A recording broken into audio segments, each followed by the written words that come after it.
Bonjour à toutes et à tous. Plus jeune, je me souviens avoir cherché le sport du mercredi qui me conviendrait le plus. J'ai commencé par du tennis et j'ai rapidement vu que ce n'était pas fait pour moi, plutôt que ce n'était pas fait pour lui. J'en suis arrivé au même constat avec le taekwondo. Vers mes 9 ans, comme un bon biterrois, je décide de m'inscrire au rugby, la SBH. Ma carrière rugbystique ne durera que 3 mois. Puisqu'après 3 mois de rugby, je décide de m'inscrire à l'école taurine de Béziers. Je ne vous dis pas que j'ai tout de suite compris que cela deviendrait ma vie, mais il y avait un feeling en plus avec cette discipline. Et surtout une rencontre avec cet animal si fascinant qu'était le taureau.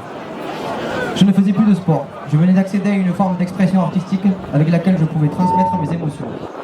À 12-13 ans, ce sont des choses qui interpellent. C'est différent de tout ce que l'on connaît. À partir de là, j'ai compris que cette activité, quoi qu'il advienne, serait une part intégrante de moi-même et de ma vie. Je me souviens d'un de mes héros de la vraie vie. Je les voyais le 15 août lors de la feria de Béziers dans les arènes. Je les regardais tout en me disant que plus tard, j'adorerais être à leur place et devenir un héros en eux. Mais je me disais aussi que ça devait faire sacrément peur de se mettre devant cet animal si terrifiant et paradoxalement si intriguant et attirant à la fois.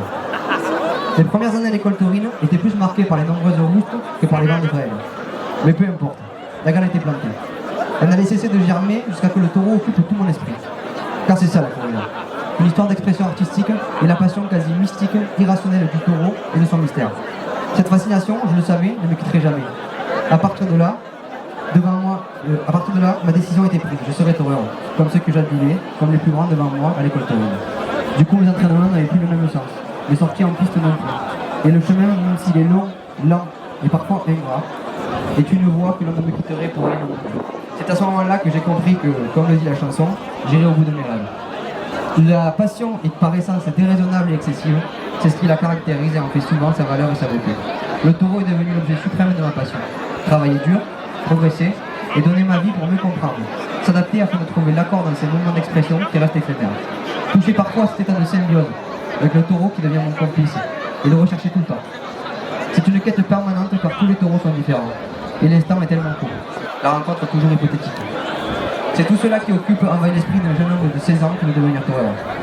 Et puis le triomphe aussi et la reconnaissance, bien sûr. Mais le vrai moteur de tout cela, ce qui reste quand rien n'est plus là, c'est cette relation unique avec le taureau. C'est quelque chose de tellement particulier qu'on a du mal à mettre des mots. Alors on met des passes, on taurait, on s'accorde, on cherche ce lien mystérieux qui fera la fusion entre un animal et un homme pour que se dessine une expression artistique et esthétique. Le taureau est devenu un ami, que l'on veut connaître toujours plus. En disant cela, je m'aperçois que c'est très intime, en fait, comme sentiment, comme ressenti. Parce qu'en fait, ce qui se passe entre le taureau et le taureau ne le regarde qu'à eux seuls. Là où cela devient puissant, c'est quand le public, qui est voyeur d'une histoire qui s'écrit devant lui, se sent touché, ému, parfois bouleversé par ce qui se passe. Et ça, c'est la magie et la puissance du taureau. C'est pour toutes ces raisons qui paraissent parfois irrationnelles que l'on va sur le chemin de nos rêves et qu'on sacrifie une existence normalisée. Pour ma part, j'ai interrompu mes études et j'ai tout quitté pour tenter ma chance à Séville. Et j'ai eu raison car j'ai continué à avancer sur le chemin de mon rêve. Aujourd'hui, je suis amateur au taureau et ma route est encore longue.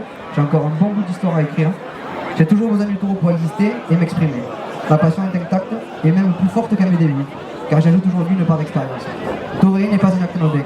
C'est une vraie démarche, un cheminement personnel qui nous fait homme. Ce qui m'a fait grandir et ce qui fait l'homme que je suis aujourd'hui. La corrida ne se limite pas à combattre. C'est un long apprentissage technique bien sûr, mais surtout de compréhension de cet adversaire, de ce partenaire, de cet ami qui est le taureau. C'est aussi et surtout un long apprentissage de soi-même, de ce que l'on est, de ce que l'on veut exprimer, ce que l'on veut devenir. Juste pour cela, la corrida ne peut être balayée d'un revers de main. Personne ne pourra m'enlever ma liberté de vivre et de mourir comme un taureau. Merci beaucoup Charles. Carlos Sosina.